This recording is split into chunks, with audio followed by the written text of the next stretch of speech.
我是童启华。从我09年开始做包子以来，其实我听到最多的一句话就是，一个做包子的，这样。对。然后这个从工商注册啊，然后从我寻找这个供应商，寻找我的物流合作伙伴，他们都在这说啊，其实潜台词是告诉我什么呢？就是这个包子不看好，然后工商的人在说，这么一个大好青年会去做包子呢，然后那个供应商会认为这么好的食材用来做包子非常可惜，那么这个物流配送他会认为我们这么高端的物流怎么会去送包子呢？但是现在我们跟他们都一直有合作，然后刚其实在杭州已经有140-150家连锁店了。怎么发现包子呢？我也想不起来，但是我觉得我一想到包子觉得很好，我觉得包子是一个温暖的品类，一想到包子就会感觉到很温暖，这是我自己最初的感受。对。我比较了这些饺子啊、馄饨啊、包括汤团啊、包括面包啊，这个大家可能不知道，面包已经有差不多5500年的历史，在古埃及的时候就有，但是到现在为止，面包在全世界范围都没有一个就我们认为是伟大的品牌主宰的这么一个品类。再说说饺子，我觉得饺子，我如果问大家，你们想吃什么饺子？可能你不会太明确答案。一般用饺子就是放一点肉，然后剁一点这个其他的素菜啊、配菜进去，什么酸菜啊、什么韭菜啊之类的，我觉得不够清晰。再说饺子呢，它本来就是个工业化的产品，我个人觉得，现在想吃饺子的时候，我可能考虑去超市买一包，然后回去想吃的时候就下一下，就这样子。但是包子不同，它必须要现做，当场做出来，但是很快吃掉，并且它的整个发面呢，一定要有专业的师傅，不是简简单单你想做的时候随便做2下就可以的，而且整个发面揉面要非常的费劲，差不多如果是不介入机械的话，用手锅搓揉差不多要2-3个小时吧。然后整个发面呢，现在用酵母了。如果在之前我们用老酵头的话，差不多要提前1天。如果冬天的时候，可能要你提前2到3天的发面才能够做包子。所以包子这个真的不是一个可以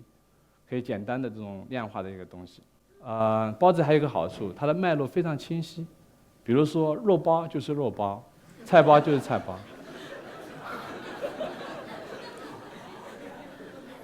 不像饺子这样啰里啰嗦的，就是什么3鲜饺啊什么的。其实我说3鲜饺，大家知道3鲜是哪3鲜吗？知道吗？肯定说不出来因为3鲜还分素3鲜啊、荤3鲜啊这个，但是包子不同，肉包就全是肉的，菜包就全是菜的，豆沙包整个就是个豆沙，就非常清晰。05年呢，我开始注意这个餐饮行业，但中餐呢，就是我觉得有一个非常显而易见的问题。比如说，今天我如果去菜场上买到的那个青椒是比较好的，那炒出来的青椒肉丝肯定会比较好吃。但是如果我今天去菜场没买到这个比较好的，那其实我再怎么用心炒，可能都不会太好。那么，我觉得就是你很难控制它的那个品质。所以我在想，如果是我做餐饮的话，我一定要想出一个足够简单，能够完完整整控制它所有的环节确保任何时候都不会出现任何问题，确保我在什么时候做出的东西我的家人都可以放心的吃，包括我的孩子。我个人觉得包子有着非凡的商业潜质。我本人呢，我觉得还是有一些商业天分那个96年的时候，我还在读大学，我就做过做过鞋生意。当时96年，我不知道在座有没有印象96年的时候是正好第1年那个女士的时装凉鞋刚刚流行的元年因为在之前这个鞋子就没这么漂亮，但是价钱非常贵，然后大家都不看好的时候呢，因为我在从事这个行业，我就进了非常多，花了很大的一个成本去做这个，结果卖得非常好。后来呢，我在学校里还开过一些在我读的大学里面开过一些店，包括在那个商业街上面，最多的时候，在我们同济大学的那个商业街上面，我开过5家门店啊，包括什么各行各业的什么发型店啊、服装店啊、那个鲜花店啊，还有学校的报刊亭也是由我来经营的。我在毕业那年还经营过一家网吧差不多有400-500平方，有70台机器，那时候是99年，大家可能难以想象，就是70台机器不会算是什么太大的规模，但是大家知道那时候，通常的网吧就5台到10台机器，这是一间网吧，并且这个配置相当落后，而我们的配置是十分高的。我记得我们用的裁线就是17寸的裁线，然后整套电脑的配置差不多7-8千块钱，凡是使用过我们机器的人，就再也没法去那个小网吧，哪怕它再便宜，我们记得收费是差不多3-4块钱1个小时，那些小网吧的收费就1块钱或者2块钱，但是都没人去。最后，我们的网吧非常好的经营了2年时间，那些原有的小网吧就全部都关门了，就剩下我们一家。这个网吧现在还在，因为我后来转让给别人，一直经营到现在为止。我觉得我有勇气尝试各种商业，所以我想到包子就去开始准备做了。然后我的第一家店呢，就是在我的母校门口，就是同济大学呼吸校区的门口。当时非常简单，一开始就找了个店，然后贴了一个招聘，结果有很多师傅就过来应聘。那么挑了8个师傅，我就让他们做，然后我看到比较好的留下，8个人，还有2个收银。但是一开始操作，真正开始做的时候呢，我就发觉其实难度远远要比想象的多。我常常现场去看他们做包子，做着做着他们就一些小动作，做，就这么一个动作，或者做，头发挠2下，然后再继续。我就在边上，而且我现在大家都看着，就他们当时一个习以为常的习惯，不会认为那个东西有这样的动作有什么不好。我当时真的是懵了，我后来想站在边上不合适，我就站到门口，在外面吹一会风，我想应该需要冷静一下。然后我想想我之前做过的一些别的行业，比如说美发呀，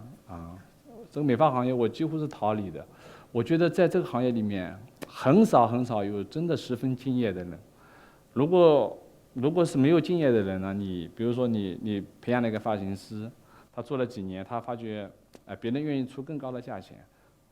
或者是别人愿意让他去做别的行业，可以给他更好的条件，他就去了，完全没有忠实度。但是我觉得包子不是因为这个行业非常辛苦，大家知道吗？每天早上，我们所有的店员，大家刚刚看到所有的店员，3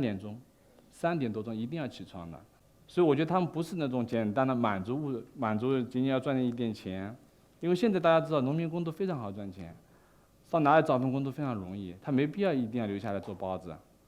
这行业确实比通常别的工作都要辛苦很多。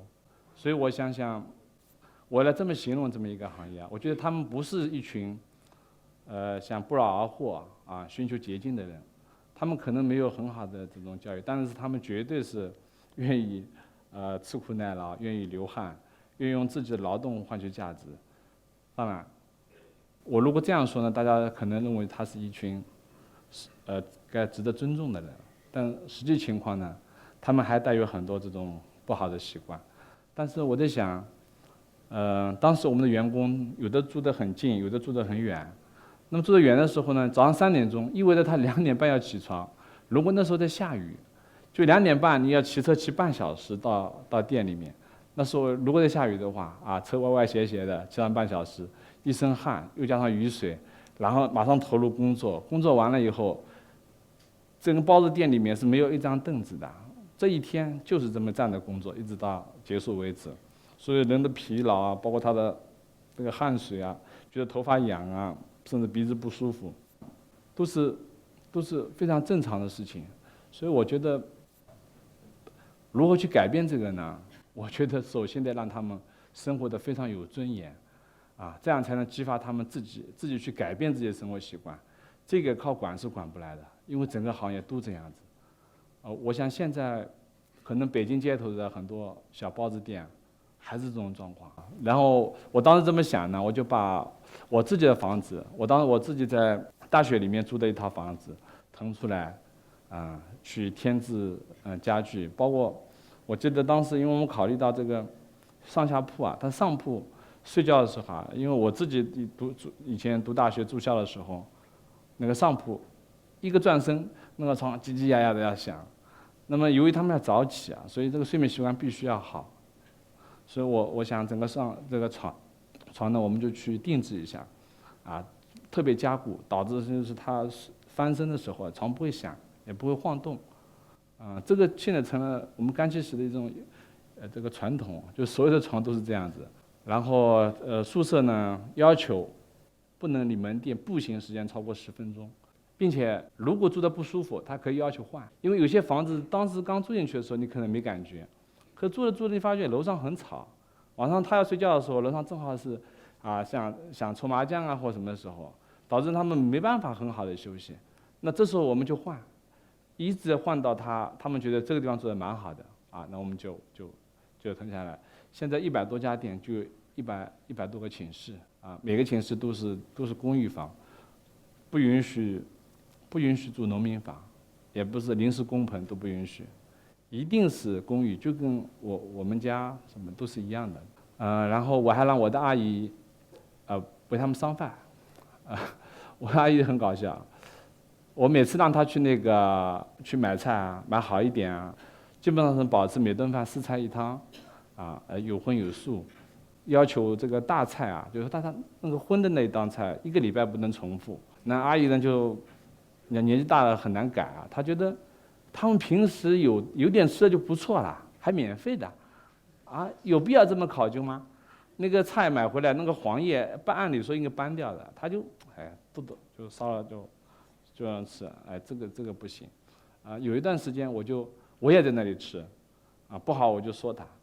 甚至有必要我就陪他去菜场一起去买菜。我想我那个阿姨我差不多花了2年时间才把她的观念改过来。现在这个阿姨还在干系室工作，当然她现在已经是做得非常好。我们通常会新招的阿姨会派到她这里去实习一下，让她教一下，把自己的体验告诉她并且我们认为这个阿姨一定要是这个团队的一员，不能当外人，不能像家庭一样把她当一个保姆这样不行。我们让她享受所有员工一切的福利，就是编内的，就是这个团队的一员这是我们这样做然后现在呢差不多100多家门店嘛，就100多个阿姨，我觉得我们快可以开一个家政公司了。我从05年到09年这个4年时间呢，一共在上海差不多开了6、7家店吧。当时还不叫干七十，速度也非常慢。我觉得是培育呢，也是准备，因为这样一个群体确实需要你花很大的决心和耐心跟他们交流。08年的时候，我一个人跑到杭州去做一些市场调研，包括居民的出行状况购买早点的习惯还有那个包子铺的状况足足一个冬天。当时我估计了一下，大概整个杭州一年的包子消费在6000万。这个数据呢后来被证实，差不多应该就在6000万到6200万左右。我觉得杭州很有意思，杭州人对面食特别偏爱，远远超过其他的同等的南方城市。当时我也不理解为什么，后来这个调研一下发现，可能跟历史有关。因为在南宋的时候，大家知道整个国都的迁徙导致大量的北方人他迁徙到这个城市或者到周边。其实现在这个从杭州人说话里面还带有一点点这个方面的这个影响。杭州人叫小孩子叫海尔，用杭州话叫眼儿，就是完全是这种古时候这种叫法。09年的时候呢，我们中央厨房就开始投产了。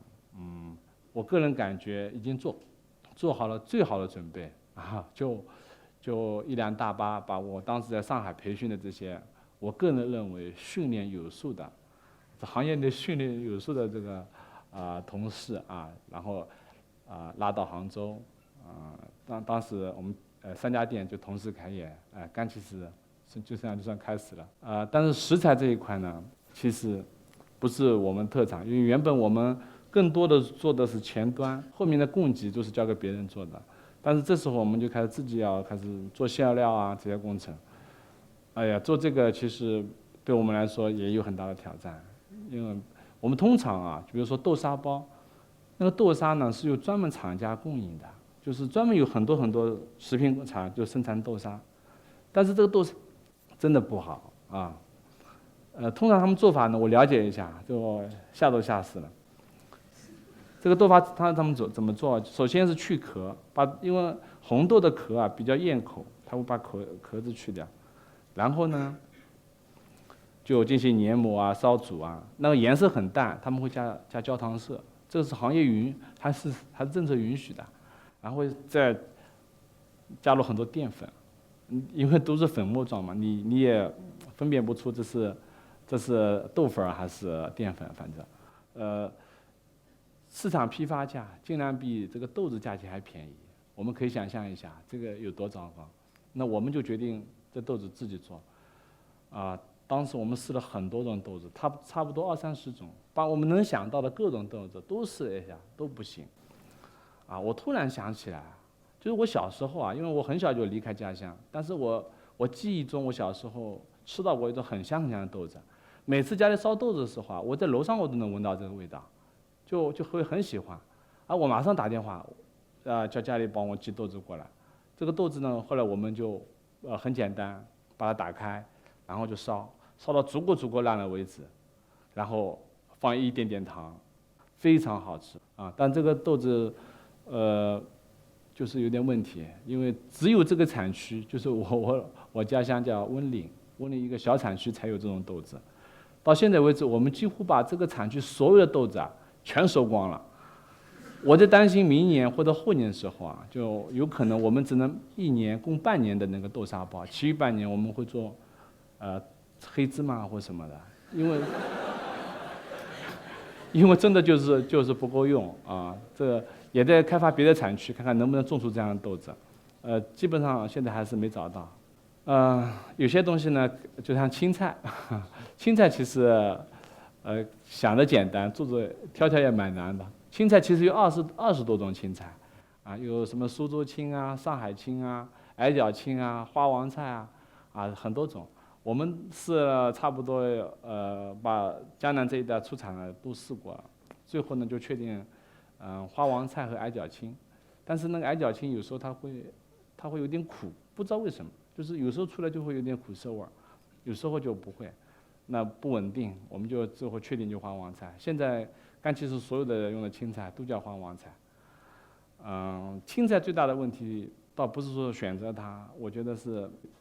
工艺的问题，因为用来做菜包的那个菜